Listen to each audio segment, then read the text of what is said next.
Stéphane Chénier, bonjour. Bonjour. Alors, avec votre équipe Intersport de Rouen, vous avez participé aux 24 heures du Mans à vélo, et cette course d'ailleurs, vous l'avez gagnée. Est-ce que justement, vous pouvez un peu nous expliquer comment s'est déroulée cette aventure?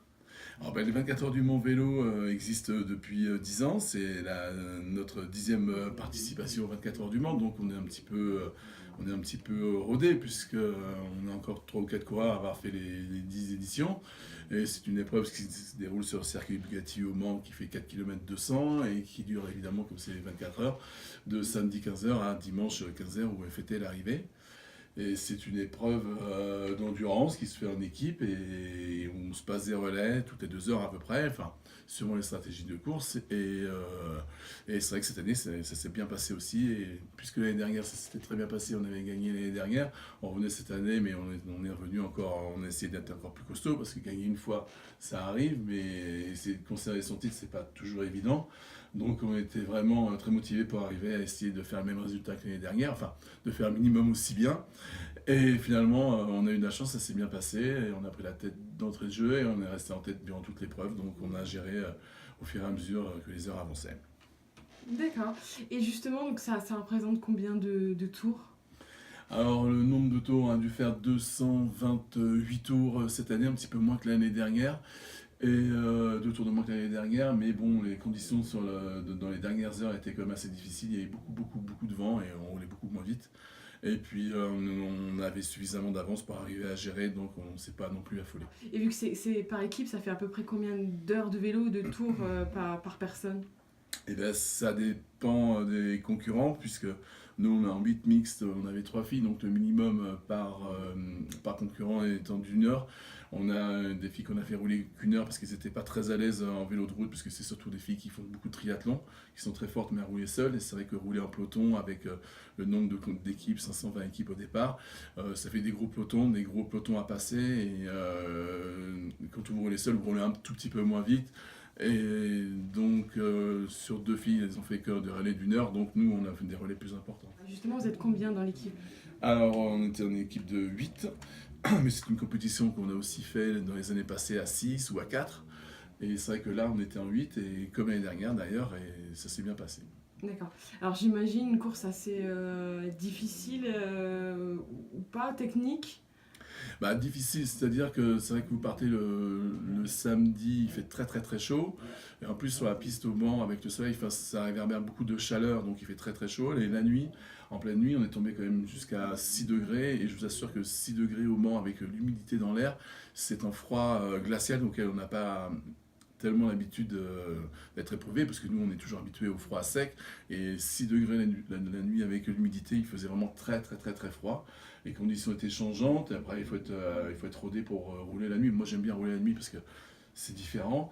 Et après on a des coureurs qui n'aiment absolument pas rouler la nuit, et moi c'est quelque chose qui ne me gêne absolument pas, donc moi j'aime bien, justement c'est différent. Et les conditions elles sont très changeantes, et on a fini, c'est ce que je disais tout à l'heure, avec le dimanche, avec beaucoup de vent, et ça roulait moins fort, mais c'était encore plus dur. Les conditions c'est difficile.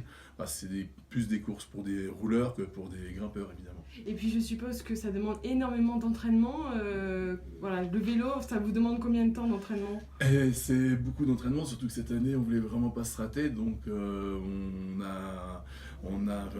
le monde s'entraîne toute l'année. Quant à moi, je ne roule que 6 mois par an, donc il est bien évident que je dois mettre les bouchées doubles. Et c'est vrai qu'en début de saison, j'ai eu la chance avec la métropole de faire le tournoi à la métropole, où on avait tout l'école de la région à passer. Et c'était une épreuve que j'ai pris comme une épreuve d'entraînement. Donc je me suis fait tranquille, mais bon, il y a quand même des grosses étapes de 150-170 bornes, avec quand même les 3-4 000 mètres de dénivelé. Moi je suis plutôt un rouleur avec le poids, avec mes 90 kilos, c'était quand même fastidieux, mais je me suis dit il faut absolument que j'arrive à faire et que je fasse cette épreuve pour arriver à passer tout de suite sur un cap supérieur pour être très à l'aise au mois d'août, et c'est ce qui s'est passé. Mais autrement c'est des heures et des heures d'entraînement, et oui c'est tous les jours, et même le jour où vous n'allez pas rouler, de 6 heures à 7 heures le matin, vous faites 1 heure d'homme trainer, parce que avec la saison d'été on n'a pas tous les jours de temps de rouler, comme je suis commerçant il faut que je travaille aussi. il faut toujours trouver des plages horaires pour arriver à aller s'entraîner, quoi qu'il arrive, quoi. Mais du coup, je ne suis pas sorti, j'ai pas fait les festins de tout l'été. Je suis resté sage, je suis allé me coucher de bonne heure et j'ai évité les excès. Alors cette course, ça représente à peu près combien de kilomètres Alors cette année, on a fait 954 km en 24 heures. Ça représente une moyenne horaire de 40 km/h. Et sachant en plus qu'à chaque passage de relais, vous perdez 1 minute 30 dans les stands. C'est obligatoire parce que c'est limité à 20 km/h pour éviter les accidents. C'est-à-dire que vous comptez donc sur 24h40 de moyenne, sachant que finalement vous ne roulez que 23h30. Donc c'est plutôt sur une moyenne de 42 km/h que c'est des moyennes quand même assez élevées, sachant que sur le circuit Bugatti qui fait 4 km 200, vous avez quand même la montée du Dallop qui monte sur 1100 mètres et le pourcentage final étant de 7%. Ça commence à 2%, ça finit à 7%. Donc il faut quand même s'arracher et on est dedans quand même tous les 6 minutes. Donc c'est vraiment une épreuve qui se passe vraiment en puissance et le restant du circuit, vous êtes à peu près à 50 à l'heure tout le temps. Et est-ce que vous remettez votre titre en jeu l'année prochaine? C'est-à-dire qu'on n'est plus que 3 ou 4 maintenant à avoir fait les 10-24 heures du Mans. Et bon, on est Corban de l'épreuve, hein, on est 2 fois vainqueur. Je pense que l'année prochaine, on va y retourner. Il y a peut-être des choses qui évolueront un peu, mais je pense qu'on y retournera parce que bon. Mais cette année, c'était beau, c'était les 10e 24 heures du Mans. On a fait les 10 24 heures du Mans et on gagne avec 10 tours d'avance.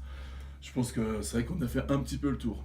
Mais bon, normalement, enfin, on verra, mais je pense que on devrait. Ouais, j'aimerais bien, quoi, on va dire. D'accord, merci beaucoup. Merci à vous, merci de m'avoir invité.